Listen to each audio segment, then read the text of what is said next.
And the second 8 o'clock game that's going to have playoff relevance got number 22 SMU, who's 6-1, traveling to Duke, who's also 6-1. Normally, I'd say this is an elimination game, but SMU favored by 11.5 points on the ACC network. It's not really because SMU's undefeated in conference. So even if they drop this game, there is still a chance you can get back into the conference championship as a 2-loss team with one of those losses coming out of conference.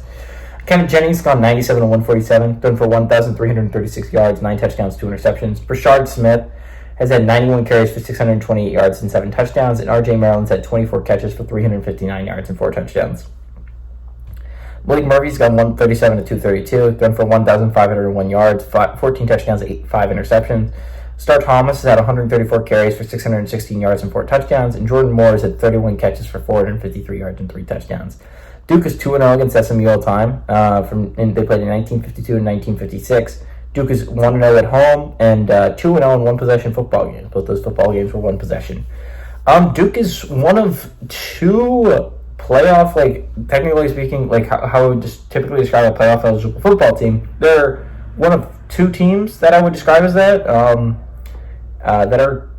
not ranked. So that's big if you're Duke.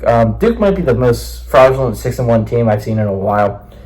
Not to talk crap about Duke, but you could have lost so many of these, so many, and it's not like you're playing close games and barely winning them against good football teams. Barely wins over Northwestern and UConn. You beat Florida State by 7 last week. I don't mean to be mean to Duke. I think, honestly, Manny Diaz has done a pretty good job finding ways to win football games in his first year. But SMU's 6-1's a little bit different than Duke's 6-1. Duke they've been finding ways to win football games, but they haven't looked great in going 6-1.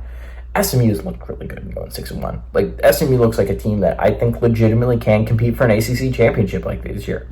Which is weird because when they lost to BYU, it was I kind of wrote them off. And I was sucking so much. I thought SMU was a really good team at the beginning of the year. I said SMU, I think, is a dark horse to possibly compete for an ACC championship. And they lost that game to BYU, and I kind of lost hope in them. But SMU has found new life under Kevin Jennings. And honestly, the BYU loss has not aged poorly by any stretch of the imagination. SMU is playing really, really good football right now.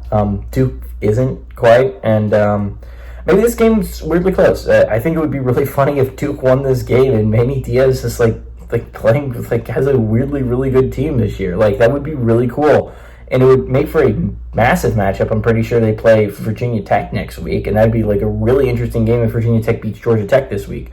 But I'm thinking SMU wins, and I think they set up a really, really fascinating matchup to watch for next week between Pitt and SMU, which should get prime time billing. That should be on in a really good window, because that's going to be a really, really good and really, really important football game. I like SMU, and I like SMU to go on the road, and I like SMU to cover the 11.5 point spread.